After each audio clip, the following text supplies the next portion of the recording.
We have details of these and more stories coming your way in the next 20 minutes if you stay with us. The news is also live on DSTV, channel 279. We are streaming on Facebook at TV3 Ghana.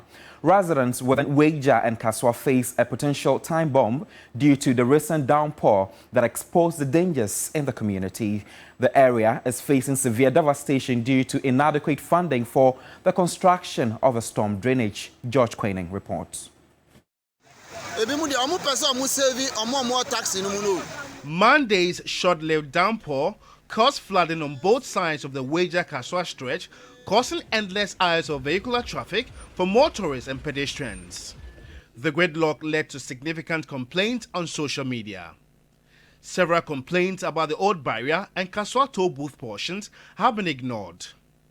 Drivers who attempted to navigate their way risked their lives and the lives of other vehicle occupants. Today's vehicular traffic is quite minimal. The fact is the water levels have receded and so vehicles are able to maneuver their way through the flood waters. Residents, pedestrians and motorists want some urgency attached to this road.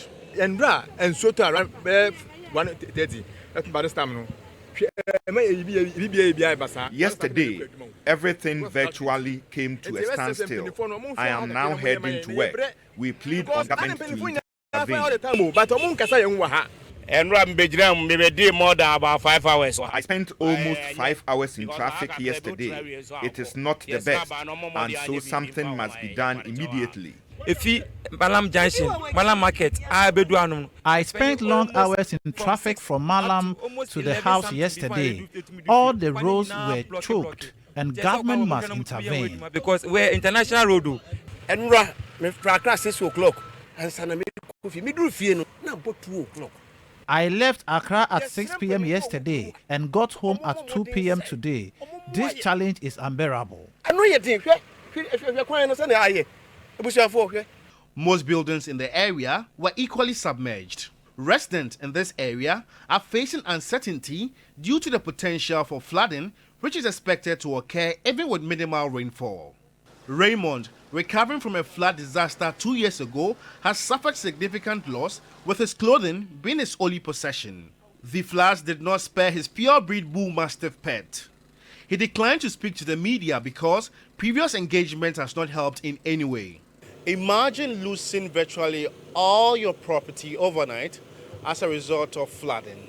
And whilst trying to recover, it will take you months, if not years. And whilst at it, you'll be spending thousands of cedis trying to recover. And I will not even wish this for my greatest enemy. Engaging them, you might tear up. Putting myself in their shoes is a very sad one. Raymond is not the only individual in the area who has decided not to share his ordeal publicly, as several others have also refused to pay property tax. For those that spoke to us, the floods have exposed the dangers they can't run away from. The thing has got out from hand. And so you need the government to come in. Not that people are perishing. Later you will come and check your peoples, those who will come and vote, and those who want from front and back. You see, all of us are dying. The property we have been used all our energy to build it for our old age now is getting rust. It's perishing. And so you don't know what is going to happen next for tomorrow. Right now we don't know what to do. The volume of the water was very high for us. What we're expecting the government to do is to come and intervene so that maybe there will be help. We cannot relocate to any place because we have no place to go. Some houses in Kasoa were also submerged, leaving residents with minimal salvageable items.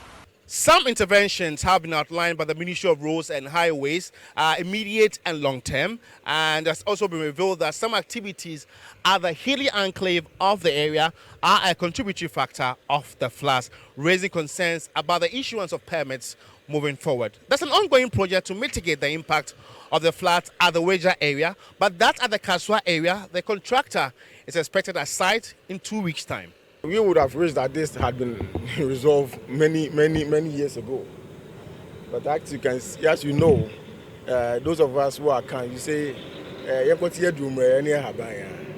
we need funds to be able to do. This is not the only storm drain challenge that we have in the city or in the region or in the country.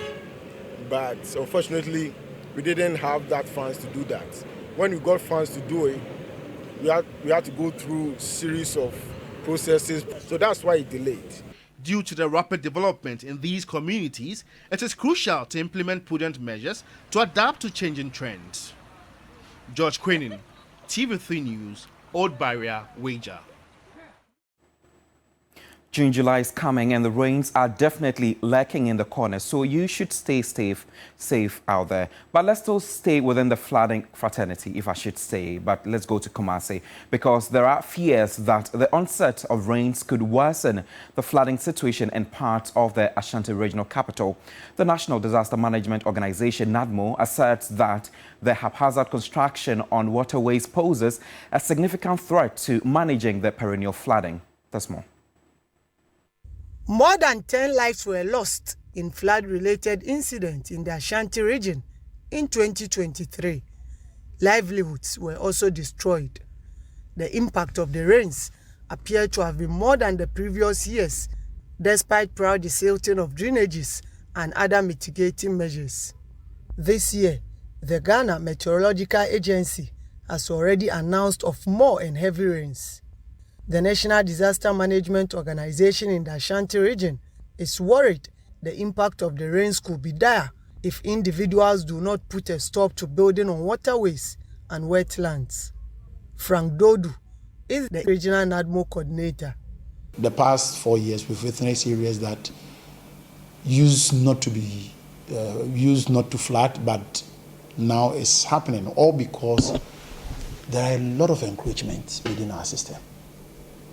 In the space of a year, because those areas are more in lowlands, and if you don't walk down to that area, you wouldn't see. We are witnessing different developments that different encroach all the buffers. We don't have a major withholding area. Those that were within the greater Kumasi are no more. We have about 75% gone. All because people have encroached. There are development going on there, which is not right. At Atafua, 4 lives were lost within 2 weeks when the victims attempted to cross the flooded bridge last year. To solve the perennial flooding of the bridge and its associated consequences to users, government decided to reconstruct it. Residents are hoping to see work completed before the start of the heavy rains. We are highly in anticipation that, looking at the size of this bridge that they've done and the previous one was relatively very smaller than this one they have done. So we all anticipate that after the construction of the bridge and the construction work is over, the flood issues we have around this area is going to go down, and then people will have their peace of mind to live. For areas like Abuabu Pelele, where flooding has become a norm there, residents are bracing themselves up for the rains. The National Disaster Management Organization says it is taking steps in collaboration with the Metropolitan, Municipal and District Assemblies to pull down all structures sitting on waterways to minimize the impact of the heavy rains. Ibrahim Abubakar, TV3 News, Kumasi. Back to the capital, the Institute of Energy Security, IES, is rejecting a marginal decline in prices at the pumps for the second pricing window of May. This comes after months of upward adjustments coupled with continuous depreciation of the local currency. For the second pricing window, 2 major factors have accounted for this stability, or if anything, some sort of reduction. The first one is on the international market. So on the international market, prices of petroleum products have seen some sort of drops. So for gas oil, that is petrol, it has seen 5.68% reduction. For diesel, which is gas oil, 4.51% reduction. And then LPG, 4.72% reduction. But because Ghana, as an importing country, will import this petroleum, this refined petroleum products, it will make use of the dollar. Now, the CD has also seen some sort of depreciation for the past 2 weeks, and so the CD has been trading at almost 40% reduction. So, plus there should be some sort of stability at the various pumps. You're still watching the morning news here on TV3 with me, Godwin Asidba. Let's do more stories. The Public Utility Workers Union has described as unfortunate claims by Vice President Dr. Mahmoud Baumia that staff of ECG sabotage government's use of technology to increase revenue collection. The group maintains staff of ECG rather assisted in restoring the IT system after it was attacked. The Vice President, Dr. Mahmoud Baumi, at an anti-corruption program, accused staff of ECG of intentionally putting a ransomware on the payment system and then demanding money before reversing the damage. Workers within the system sabotaged, they put in ransomware, and the system essentially collapsed. We had to send in national security, eventually found that it was some of the staff in the IT department who were culpable, and we found the computer from which this ransomware was injected in the system. They submitted a bill that we should pay for them to let the system work again. They were arrested, and we restored the system, and we digitalized the system. But in a quick rebuttal, the Public Utility Workers Union says the accusations of sabotage and resistance to digitalization are unfounded. POO maintains it rather led the recovery efforts when the ECG systems were attacked. The group maintains the National Investigations Bureau has been investigating a matter and is yet to publish its findings. Such allegations it believes has the potential to affect the morale and reputation of the staff of the power distributor. Let's get a reaction on the back of this. Michael Edumata Yantachi is General Secretary of POO and says they just wanted to set the record straight by calling the Vice President to refrain from making such statements. Take a listen. No, we want to correct the erroneous impression that has been created. It's not the issue of we going to fight with the Vice President or asking for apology or this, but we want to put and set the record straight. Because when the system was attacked, I can say a greater part of the work towards the restoration of the system was done by the ECG staff. The ICT staff were the people who virtually work night and day to make sure that the system came online again. So I don't think that that categorical statement being made is really the accurate situation of how things transpired. Let's do more stories. The Chief Executive Officer of the National Health Insurance Authority, Dr. Boaji Da Costa, has revealed that government will disburse 2 million cedis approved by Parliament to assist in providing dialysis treatment for the needy, following an appeal by kidney patients due to an increase in dialysis cost. On Monday, the Kolebu Teaching Hospital increased dialysis cost from 380 Ghana cedis to 491 cedis. I think we've made progress on dialysis. Just last week, a committee that has been set up to chair and implement the disbursement of the funds that were approved by Parliament has actually concluded their report, including the dialysis patients themselves. So we work with them. They have concluded, and I can confidently say that within the next few weeks we will be starting the disbursement to the various facilities. I can give you the details, which is obviously the fact that this one was for the needy. What was approved by Parliament for the needy. I know Parliament has also increased the cost of dialysis for the healthcare providers, which is they've taken it to 491. But if you look at Kolebu, we have a philanthropist supporting majority of them with about 380 Ghana cedis. So the difference is about 111.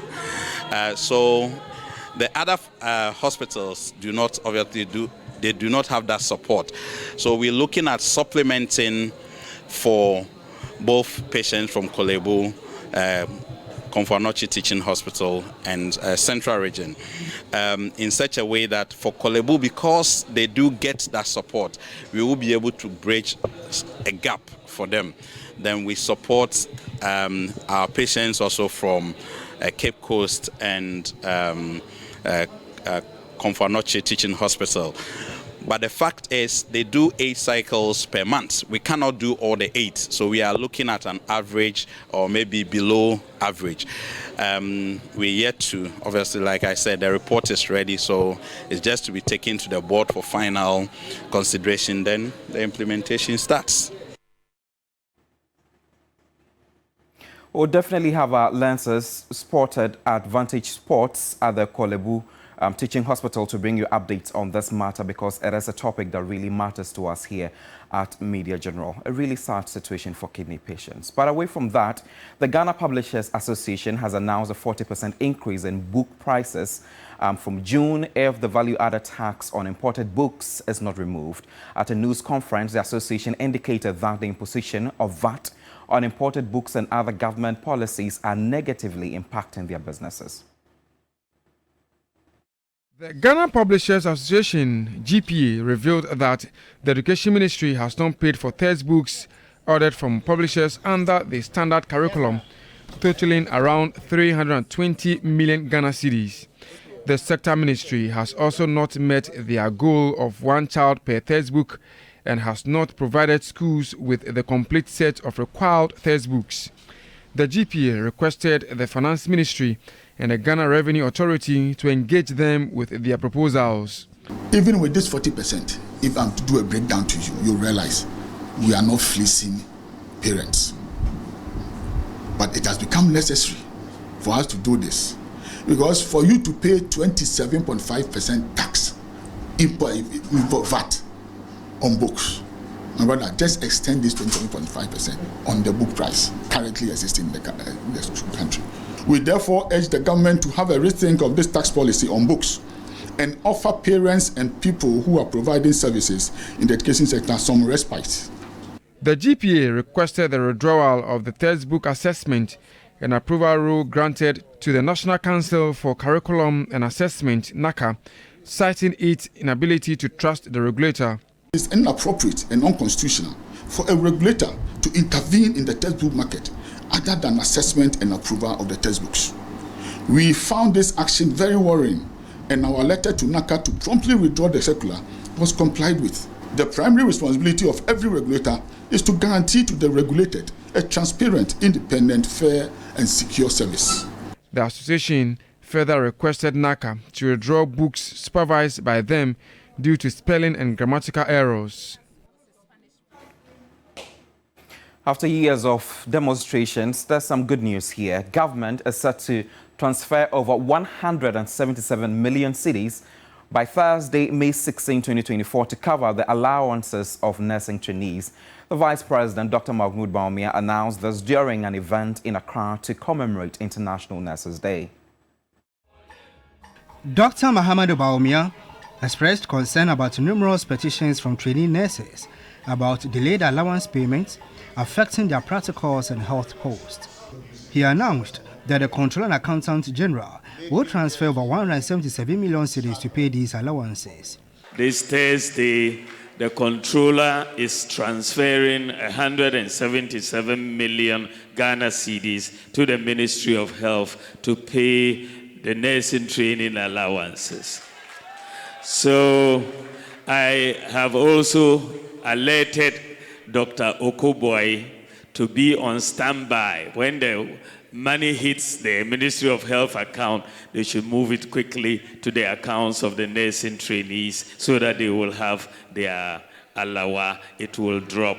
He spoke on financial clearance for unemployed nurses and other initiatives like vehicle waiver for workers. Car import duty waivers that nurses and midwives used to enjoy. Unfortunately, as you said, it was abused. That was the reason, I understand, that it was cancelled. But I believe that we are in a new era. We are in an era of digitalization where we can stop abuse because we can track everybody. President of the Ghana Registered Nurses and Midwives Association, Perpetual Foriampofo, urged government to expedite financial clearance and other initiatives.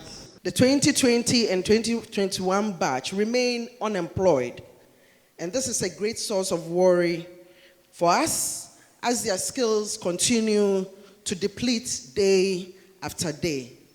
We've had several engagements with the Ministries of Health and Finance, and we have indication that very soon the financial clearance will be issued for their employment. She requested Cabinet to approve the rural incentive package for nurses and midwives. We need to attract and retain our health professionals, especially our nurses and midwives in rural, deprived, and underserved parts of Ghana. And it is only right and fair that those who find themselves there should have something better than those of us who are in urban areas. The theme for this year's International Nurses and Midwives is Nurses and Midwives Are Future, the Economic Power of Care. Then again, we'll keep an eye on this promise to know if they will be paid on May 16 or not and update you subsequently. My name is Godwin Asidua. There's more news if you log on to 3news.com. See you soon.